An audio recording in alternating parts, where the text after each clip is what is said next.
Welcome to the Sanctuary Podcast.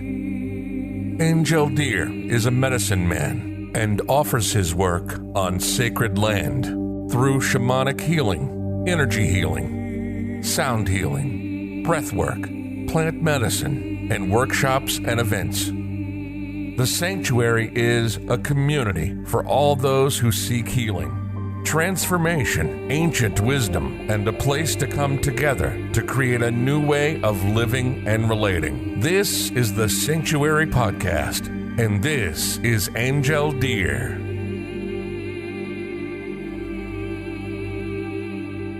So today we're going to talk about awakened leadership and corporate culture. And my first question to you is, how do you define awakened leadership? I think, when I looked at it, obviously there's two words there, awaken and leadership. And we could define each of them. I think everybody has a definition for each terms, but when we put them together, I think that's when it becomes interesting. The idea in awakened leadership, it's a leader basically that lead and manage from his heart center. So yes, we use our brain to cross the street, to take decisions. It's a very important organ. But in fact, we all have those moments in life where we could connect to something deeper inside us. So we're an intuition. We get into a meeting room and we're feeling something, or we're meeting someone and we just get immediately connected or not. Or we're going to get a phone call and a few minutes before we just felt a little bit bizarre. So many traditions out there, and in fact science even today, have realized that in our heart there's a lot of nervous cells like in our brain. And in fact 20% of our heart is made of nervous cells, not just a muscle that push the blood. So there is a thinking process there, and there is a wisdom.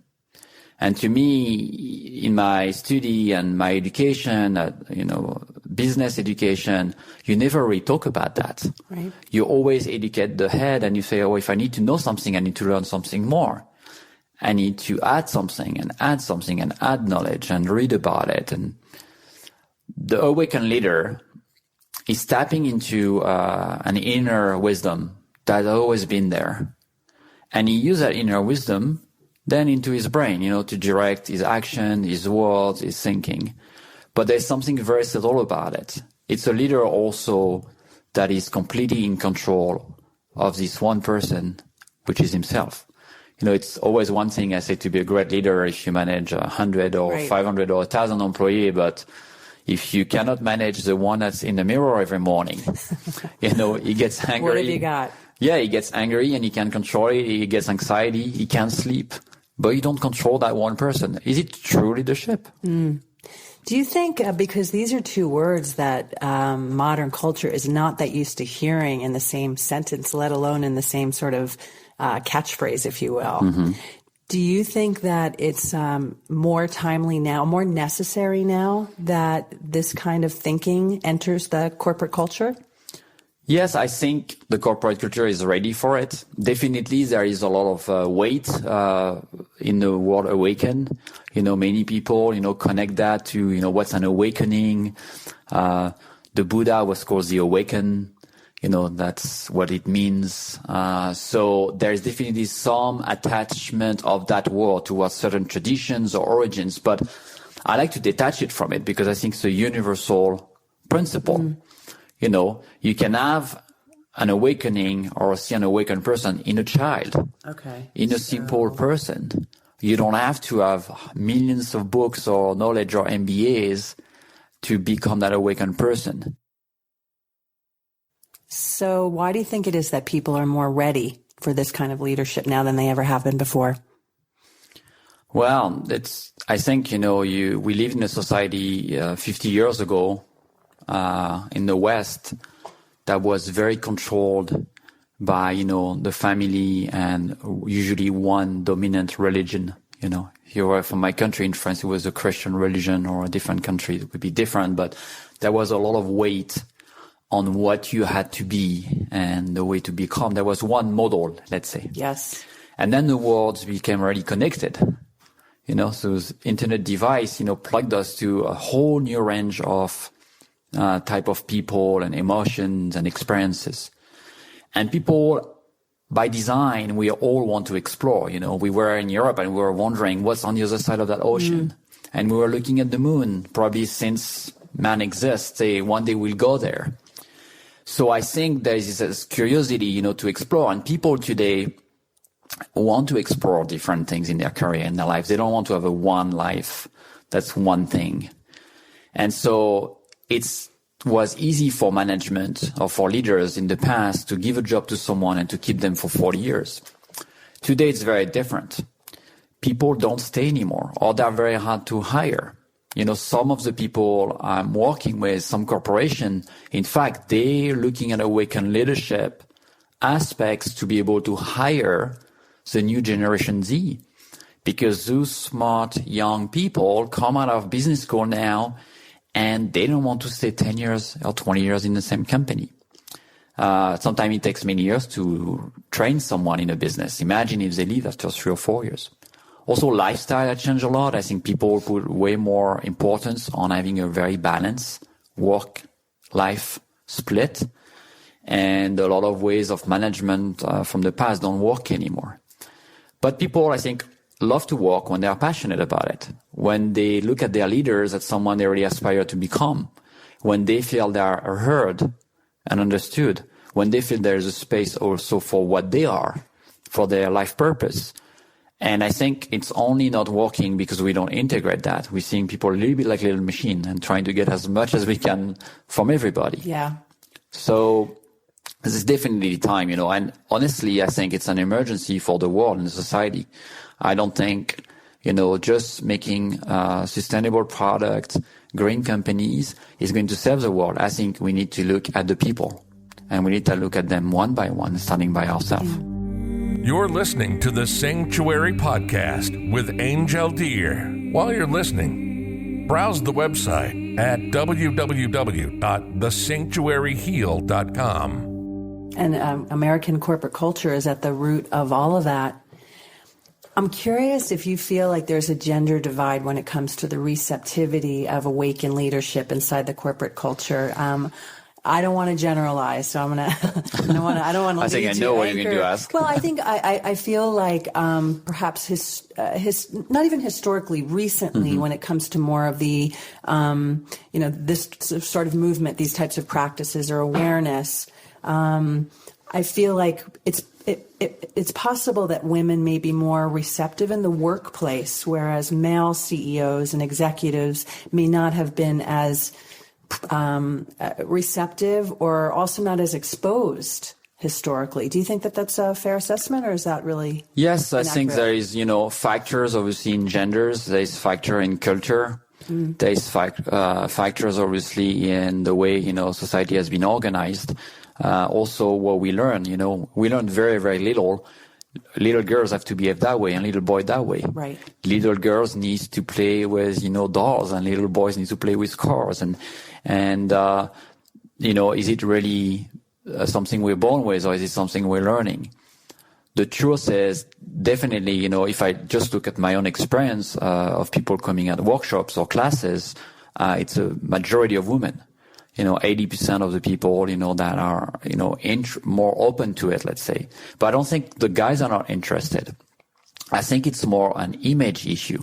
Right. That if you're a real man in our society, somehow you have to be tough and have no emotion. You can't cry, you can't feel. You have to be like a little bit like Superman. Maybe Superman cry, I don't know. But behind the cave, Superman cries. Behind the caves, yes. But you see what I mean? I think you always somehow need to be that person that you need to be, always the one leading. And it's coming from, our history, where we're coming from.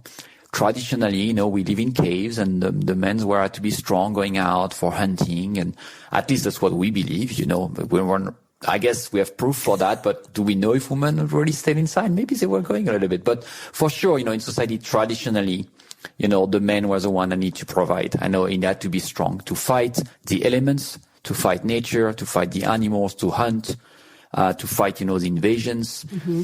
And we're still, coming out of that society.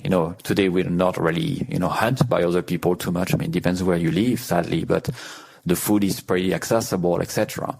So I think we're able to be going back to our true nature, which is a different type of masculinity for the men, which is the warrior energy, but which is also the compassionate energy.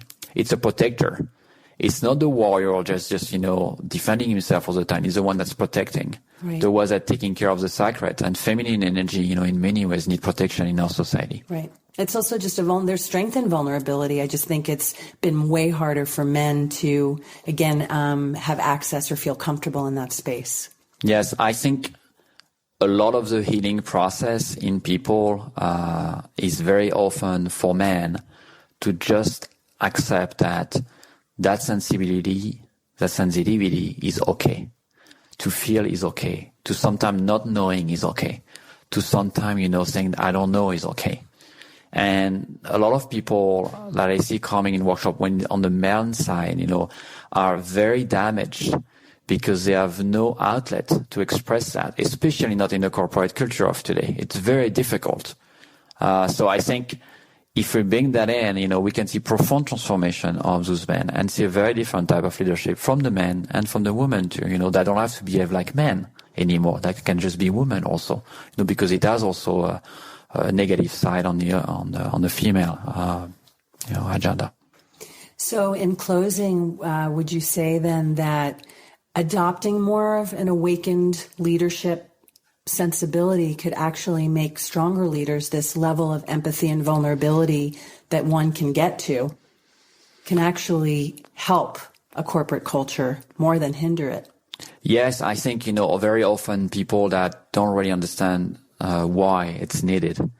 I think, the first thing I say is that, well, you're going to have a very hard time hiring young people. That's the first thing. 2, your very top talent in your company are going to leave probably because they're going to find another place that really hears them better. 3, we all have our own journey. We can put a very strong management on top of that and try to shut that voice up. But people are going at some point to feel that they are here for something. How beautiful it is that we can integrate that into the management structure, into communication structure, and have a discussion about it and integrate that in the evolution of the corporation, of the organization we're running. And then people stay longer. During a recession, it's proven that clients that work with company like that still buy the product because they still believe people want to work for those type of leaders. So I think to me, it's just good business, at the end of the day. But it's for sure an emergency for many business models out there where, most of the people just don't feel attracted to anymore. You've been listening to the Sanctuary Podcast. Thank you so much for listening. Remember, we're a source of talks about spirituality, personal transformation, energy healing, shamanism, and earth-based practices. For more, visit thesanctuaryheal.com. On the website, you can find out about our events, our retreats, healing offering, our spiritual blog, and you can also register for the newsletter. Again, visit thesanctuaryheal.com. Till next time, this is the Sanctuary Podcast, and Angel Deer signing off.